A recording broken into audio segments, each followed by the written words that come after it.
Hi everybody, Marijuana Man here. July 26th, we're about to get an update on Marc's smoke-a-thon out there on the East Coast. He's down in Newfoundland at St. John's. Hey Marc, can you hear me? I can hear you fine, Marijuana. And I don't want to tell you, Marijuana Man, that you've got fans here. Let's have a big rousing cheer for that. Hi everybody out there on the rock. Keep smoking and keeping our boss safe. Yeah, so they pointed that out. They'd like to meet you sometime, so I said it's only 3,500 miles away. Come on out. The rally was great. We gave out 120 brochures, so I know at least 120 people were there, but probably at various points 150 to 200 people somewhere in there. So it's our largest demonstration so far.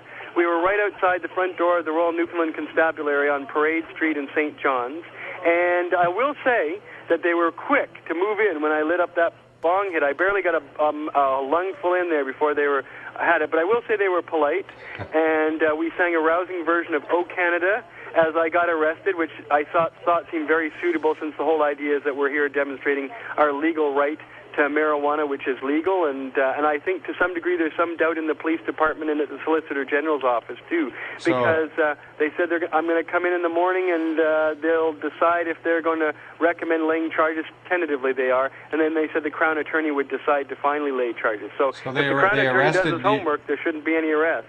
They arrested you though today, but have not pressed charges. No, they were going to recommend a charge of possession of marijuana, and they did arrest me, but it was none of the usual stuff. They searched me briefly, and I made sure I gave them the gram of marijuana I take into every police station so that they'd have to charge me, because sometimes they're almost happy if the pot's really burnt, because then they can't analyze it, and then they won't have to charge me, and then it'll all be a failure type of thing. So I always carry a gram with me, so I handed that to them, and I always think that bugs them in a way, because now they have to charge me for possession. So hopefully I'll get my day in court. Well, good. They were the politest guys and the quickest guys. I was out of there in 10 minutes. Well, that's good to hear. I'm glad to hear you're safe and not behind any bars. What kind of weed did you give them?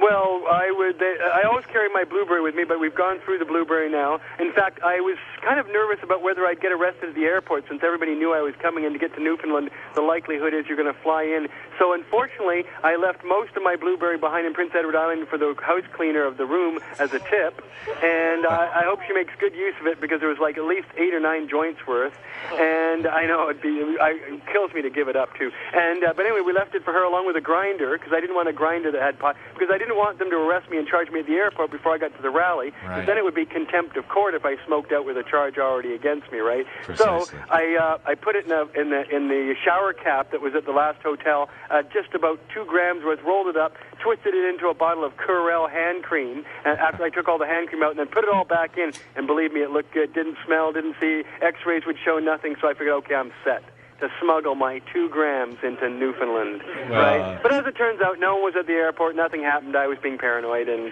or overly cautious, let's say, and much to the delight of some chamber person in Prince Edward Island, I yes, have to somebody who works at the Delta Hotel in Prince Edward Island is wasted. Well, glad to hear you're safe. And when are you coming home? Well, we're still talking to people now. I'm going to meet activists and people in St. John's for the next 4 days. I actually extended my stay because I thought I'd be in jail till Monday, and who knows. But, I mean, it looks good.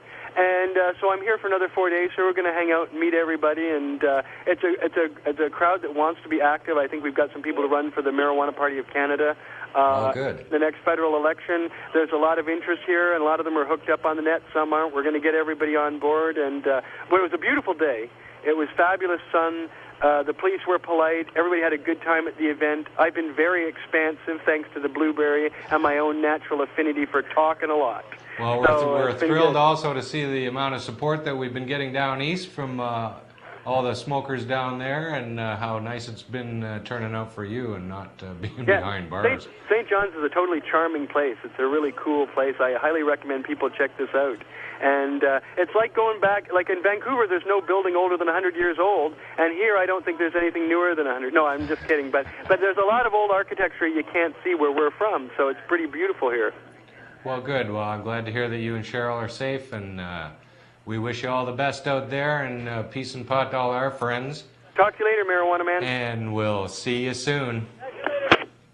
Hey, thanks everybody for tuning in. Marc's not in jail. He's going to have to go turn himself in tomorrow morning and maybe deal with something there, but looks like everything's going good on the rock. Thanks a lot.